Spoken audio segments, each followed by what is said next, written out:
नमस्कार दोस्तों, सभी भाइयों को राधे राधे। आज की वीडियो में आपका स्वागत करता हूं। एक स्पेशल वीडियो लेकर के आया हूं जो कि एग्जाम में सीबीएसई के एग्जाम में 10th क्लास की बोर्ड की क्लास के एग्जाम में जरूर आता है। और ये होता क्या है कि इसमें हमें एरर ढूंढना होता है और करेक्शन करना होता है। ये यहाँ पर कुछ सेंटेंसेस दिए गए हैं और ये सेंटेंस जो हैं उनमें कहीं ना कोई छोटी सी गलती छुपी होती है, लेकिन देखने में वो सही लगता है। देखिए, आइए सबसे पहले हम बात करते हैं कि गलतियाँ क्या हो सकती हैं। गलतियां कई प्रकार की हो सकती हैं, चाहे वो आर्टिकल की हो, प्रीपोजिशन की हो, टेंसेस की हो, इजार बाजवर की हो। कई प्रकार की गलतियां आपको सेंटेंसेस में देखने को मिल सकती हैं, लेकिन उसको अगर हम बारीकी से पढ़ते हैं और सीखते हैं तो वो हमसे आ जाएगा। सबसे पहले हम बात करेंगे एरर ढूंढना। तो सबसे पहले यह सेंटेंस लिखा हुआ है, सेंटेंस को पढ़ेंगे और ढूंढेंगे उसमें एरर क्या है, मतलब गलती क्या है। गलती को अंडरलाइन करेंगे, गलती को भी लिखेंगे और साथ में वहां पर उसका करेक्शन जो वर्ड होगा उसको भी लिखेंगे। ये एग्जाम में आता है, बोर्ड के एग्जाम में आता है, 10th क्लास की सीबीएसई बोर्ड या कोई भी बोर्ड हो, सब में आ जाता है एरर और करेक्शन, यानी गलती ढूंढो और फिर उसको ठीक करो। इस प्रकार से कुछ सेंटेंसेस वहां लिखे आ सकते हैं। अब मान के चलिए कहीं कहीं पर आर्टिकल की बात आती है, ए और एन वाली, ये भी एक गलती होती है। अगर सेंटेंस के अकॉर्डिंग वो ए लगा रहा है, आनी है वहां पर एन, तो ये पहचान कैसे करेंगे, इसके लिए आर्टिकल का आना जरूरी है। या फिर कहीं कहीं पर एज का यूज कर रहा है लेकिन वहां पे आना है आर, तो ये पता करेंगे, ये टेंसेस की है तो ये पता करना होता है कि सेंटेंसेस में किसकी जरूरत पड़ रही है। अगर इसकी जरूरत पड़ रही है तो इज लगाएंगे, आर की है तो आर लगाएंगे। तो इस प्रकार से कई प्रकार की गलतियां उसमें हो सकती हैं, लेकिन नजरें चाहिए, दिमाग चाहिए और टेंशन फ्री होकर आपको देखना है कि समझना है कि गलती कहां पर है। तो देखिए, पहला जो सेंटेंसेस है वो क्या कह रहा है, देयर वॉज अ गुरु। एक बार एक गुरु था, ठीक है, एक गुरु था, तो वाज था, एक गुरु था, एक गुरु था, ठीक है। अब गुरु ने क्या किया, यहाँ पे फुल स्टॉप आ गया। चलो, इसमें हमें कहीं गलती मिली नहीं मिली, क्योंकि अगर गुरु है तो वो हो जाएगा, ठीक है। एक की बात हो रही है, ए आया है, लेकिन यहाँ पे अगर बस जी आया है तो यहाँ पर ए आया है, ऐसा तो नहीं बबल्स आया हो, तो ठीक है, ये पूरा सेंटेंस हमारा सही है। देयर ये बताने के लिए आया है सेंटेंस में कि काम किस प्रकार से होना है। देयर से सेंटेंस शुरू करते हैं। देयर वाली वीडियो अगर आपने नहीं देखी है तो आप जरूर देखें। ही आस्क्ड, ही मतलब उसने, अब ये जो ही आया है वो किसके लिए आया है, गुरु के लिए आया है। आस्क्ड मतलब पूछा, ये पास्ट का सेंटेंस चल रहा था यहाँ पे भी, तो पास्ट ही आया है, पास्ट वाला सेंटेंस है। आज उसने पूछा, क्या पूछे, थ्री मतलब तीन, और यहाँ पे लिख रहा है क्वेश्चन, उसने 3 क्वेश्चन पूछे, 3। अब यहाँ पे 3 क्वेश्चन की बात कर रहा है, 3। अब 3 तो आ गया, 3 वर्ड में एक साथ। अब हम यहाँ पे ढूंढेंगे कि उसने क्या लिखा है, जरा गौर करेंगे कि उसने लिखा है 3 क्वेश्चन, 3 क्वेश्चन। 1 क्वेश्चन होता तो क्वेश्चन से काम चल जाता, लेकिन 3 है तो क्वेश्चन ज्यादा हो गए, तो क्या आना चाहिए, एस लगना चाहिए, क्वेश्चंस। क्या होना चाहिए, क्वेश्चंस। तो यहाँ पर हमें गलती मिली और गलती को हमने कर दिया यहाँ पे लाइन बॉक्स में कर दिया बंद। अब हम क्या करेंगे, एरर हमें मिल गया कि इसमें क्या मिला भाई, हमें गलती जो है वो कहां पर मिली, हमें क्वेश्चन वर्ड में मिली। क्वेश्चन वर्ड नहीं आएगा, जबकि क्या आएगा, क्वेश्चंस। क्या वर्ड आएगा हमारा, क्वेश्चंस। एस लगाना इसमें वो रह गया, बाकी कोई गलती नहीं थी, मिल गया। इसी को कहते हैं एरर और करेक्शन। तो हमें किसकी गलती है, नाउन से संबंधित मिली, सिंगुलर नाउन और प्लूरल नाउन, यानी कि जिस प्रकार से क्वेश्चन है उसी प्रकार से उसका आंसर हमें ढूंढना होगा। चलो, पहला वाला सेंटेंस हुआ। दूसरे पर आते हैं, कंट्रीज, देशों की बात कर रहा है। Near an equator, near an equator.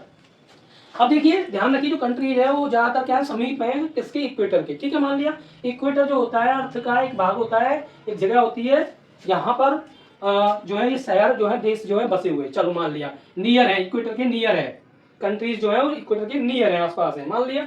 लेकिन अब एक बात ढूंढनी है हमको कि जो इक्वेटर वर्ड है ये इक्वेटर्स है या इक्वेटर है।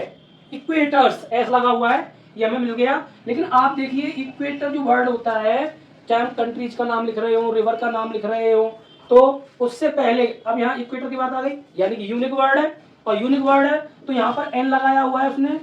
अब बताइए, अर्थ आ जाए, आपके नदियों के नाम आ जाए, तो हमें उससे पहले क्या लगाना चाहिए, एन लगाएंगे या बताइए, आप ही बताइए क्या लगाना चाहिए, हमें द लगाना चाहिए। क्या लगाना चाहिए, यूनिक वर्ड, यानी कि अब इसमें डेफिनेट आर्टिकल का प्रयोग हो गया, तो द इक्वेटर्स आएगा। क्या आएगा, द इक्वेटर्स, द वर्ड का यहाँ पर यूज हो रहा है। अगर द वर्ड का यूज यहाँ पे हो रहा है तो हमें क्या करना चाहिए कि गलती मिल गई है, हमें क्या मिल गई, गलती मिल गई। एन लगाया उसने क्या लगाया है, क्योंकि उसने सोचा ई लग रही, ई से पहले क्या लगाते, एन, तो बबल्स के साथ। लेकिन पूरा वर्ड क्या कह रहा है भाई, कंट्रीज का नाम आए, प्लेनेट का नाम आए, रिवर्स के नाम आए, तो उनसे पहले क्या होता है, यूनिक नेम्स जो होते हैं, मतलब यूनिक कोई संसार में कोई एक चीज है तो उससे पहले हम डी लगाते हैं, द लगाते हैं, ठीक है। तो गलती मिली हमें, तो यहाँ पर एन नहीं आएगा बल्कि क्या आएगा, द आएगा। तो हमारा करेक्शन मिल गया और एरर भी हमने ढूंढ लिया।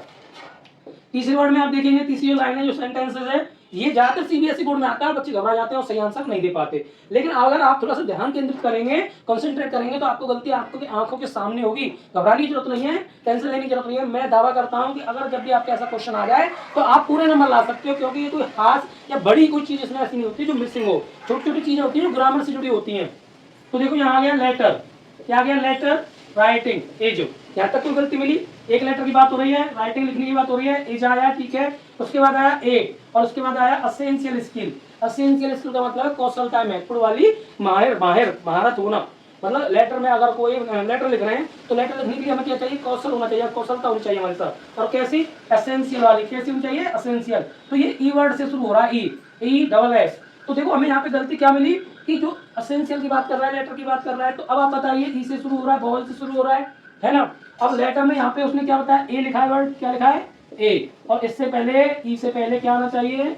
वॉवल्स की बात हो रही है, वॉवल से पहले क्या लगाते हैं? एन लगाते हैं। क्या लगाते हैं? उसने यहाँ ए लगाया हुआ है और हमें लगाना है एन।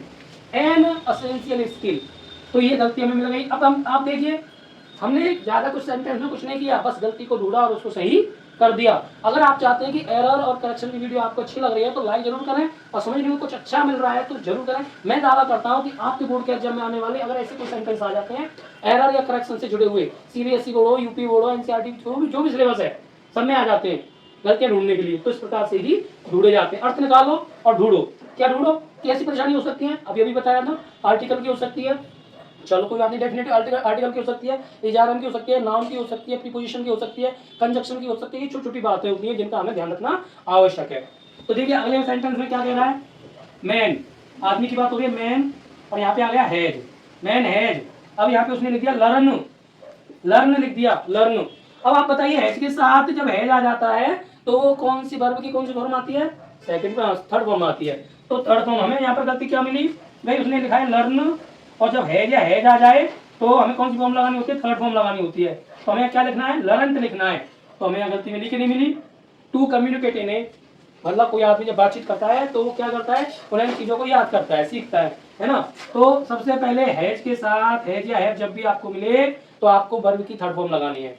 यानी वर्ब ये रही और वर्ब में लर्न लिखा था और लिखना क्या है? लर्नट लिखना है। तो हमने यहाँ पे लर्न की जगह क्या कर दिया है? लर्न की जगह लर्नट लिखना है। क्या लिखना है? थर्ड फॉर्म लगानी है।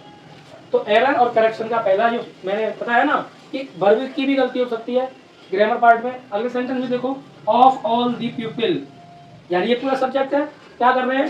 हु केम टू हिम, जो कि आए हैं, आए हैं। तो देखिए ऑफ से शुरू कर रहा है ये। अब बताइए, गलती तो हमें यही मिल गई। ऑफ जो लगा हुआ है वो ऑफ नहीं होगा, यहाँ पर टू ऑल होगा, टू टू। ध्यान रखने वाली बात है, यहाँ पर हम ऑफ, हमें गलती मिली, ऑफ से कोई सेंटेंस शुरू नहीं होता है, टू से शुरू होता है। तो हमें यहाँ क्या लगाना है? To all the people. जब भी हम किसी के साथ बात कर रहे होते हैं तो प्रीपोजिशन का ध्यान रखें। Of all the, of all the नहीं होता है, टू ऑल दी होता है, टू ऑल द पीपल।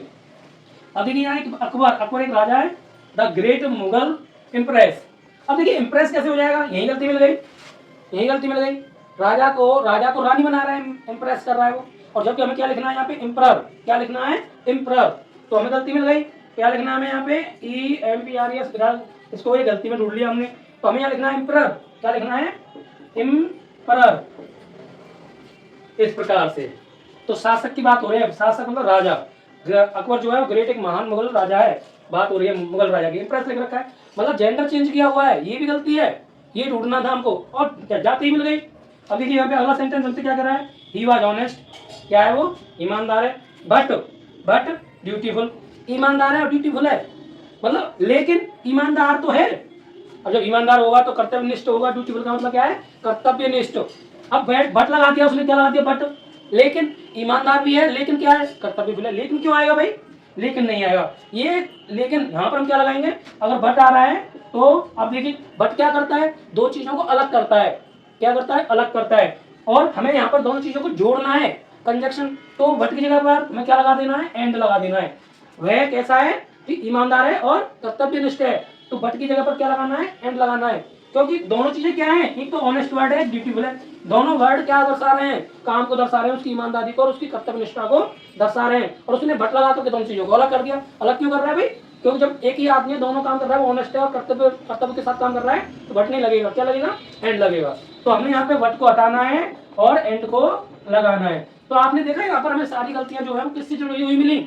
इस पार्ट में हमें क्या मिला, इस पार्ट में हमें जो क्वेश्चन वर्ड था वो क्वेश्चन लिखना था, एन मिला तो वहां बी करना था, ए मिला तो एन करना था, लर्न मिला तो लर्न लिखना था, ऑफ मिला तो टू करना था, एम्पायर लगा था तो एम्पायर करना था, बट लिखा था तो एंड लिखना था।